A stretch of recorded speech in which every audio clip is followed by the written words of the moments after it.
Hello everybody. In this demonstration I'm going to show you how to trim your ring bottle. So this is what it looks like, and then you, when you come back in, either myself or you might have came in and you would have flipped it over and you would let it sit like this for a few hours. So this part here can dry. So we're going to trim this kind of like the plate, but it is going to be different. You're still going to need your double-ended loop tool, and it is nice to have a large one, although it's not necessary, as well as your needle tool. So just like the plate, we have to get this centered. So I'm going to kind of guess just by looking straight down at this and just kind of gauging where this is at, and I'm going to slowly turn this on. I'm going to kind of mark that so I know when it's done one revolution. Go just a tad bit faster. I'm going to keep this here until I know, again, that, and I like to use two hands so it doesn't get away on me, that it's going to around at least once. And then I go in like 1/4 of an inch. Let it go around at least once, go 1/4 inch, let it go around at least once, 1/4 inch, let it go around at least once. And now I am hearing scraping along that. So I'm going to stop it. I'm going to find the scratches, which is starting here and ending, looks like it's ending over here. And I just want to, put my thumbs on the beginning and ending, find that middle, and you're going to push it towards that middle. Just a little bit. And then I always like take my finger, hide that scratch so you don't get it confused. Turn this back on, set this back on here again, and do the same process. So do it about 2 or 3 times. It's never going to be perfect, but you should get it pretty close. Next is we're going to shut it off, and we're going to grab some clay that we're going to roll up into coils and put it around the sides.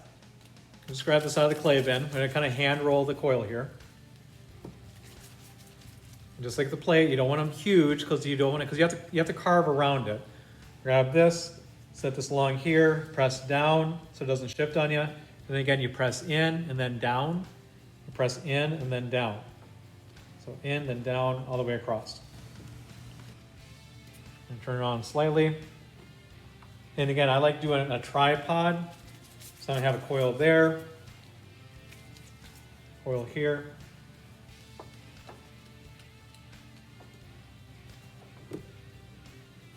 And one more. 2 just doesn't cut it. I've seen a lot of them fall off when people have just had 2.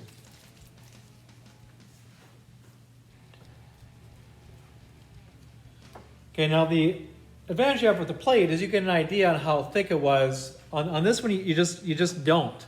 So you just have to kind of guess and hope you don't go through there. There's a ton of clay here. There's a ton of clay right here. This center area is the hard part because you're not quite sure where that's at. And I said, maybe like a 1/2 inch. Try to remember how thick it was when you kind of go back, when you think about how you made this the other day. Okay. Do not take this off the wheel until I come and look at it, because a lot of times people don't take enough off on these corners. So I just want to make sure that you have that. I'm going to turn this on. I'm going to set this down right here. And then as I know it goes around once, I'm going to slowly start going along the outside edge. Spending a lot of time right over here to grab all that. This is very fun, especially depending if your clay is like at the perfect stage. This is a little on the wet side, but not too bad. It is coming off in these nice ribbons, which is kind of fun. So just like your plate. Now I'm gonna come around here and do the inside.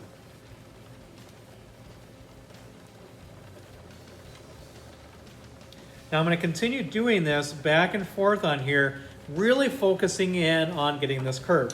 I'm gonna switch to the large one because it does go a lot faster.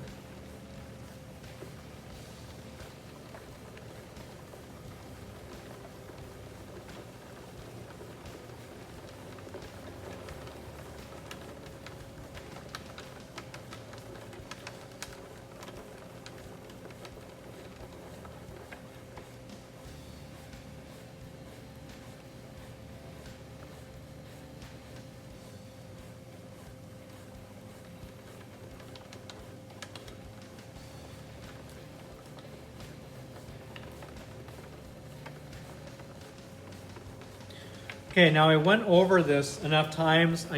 I want to start focusing on this. I get my head down here along the side right here and look this way. And I'm trying to get as best of a curve as I can doing this, okay? So while I'm trimming here, I'm actually looking over here because I can see the curve a lot better by having my eyes look in this direction to see if I have a nice curve, and I think I do. Next, I'm going to go back on the inside. This all gets gumped up. I can just take this off, set this off to the side, and then start cutting in here again.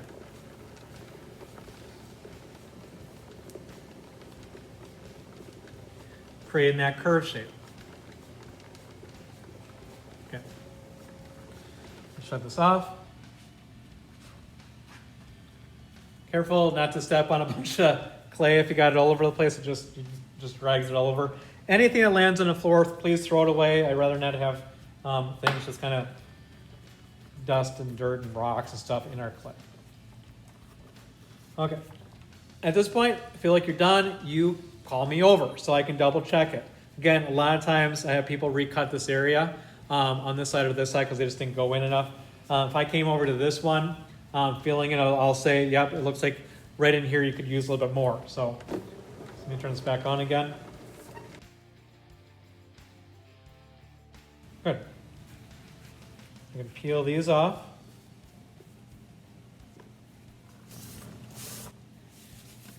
Kind of knock all the loose stuff off of it.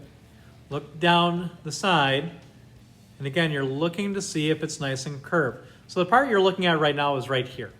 So you can see sharp angle kind of points, and then it's kind of rounded here a little more. So this is where I trim. This is where I threw yesterday. So I would take either that metal rib that we have, or you can take your loop tool. I like to hold it like this and just real carefully and gently just kind of go over and try to work that seam or that transition from where it was thrown and where it was trimmed, just to kind of heal it up a little bit so it's not so much of a difference. So just real lightly go around that whole thing. All of your scraps, I would put in the blue bin on the top of the wedging table. Let this stuff completely dry out, and then we will reconstitute this in the clay again. Okay, thanks again, and I will talk to you soon.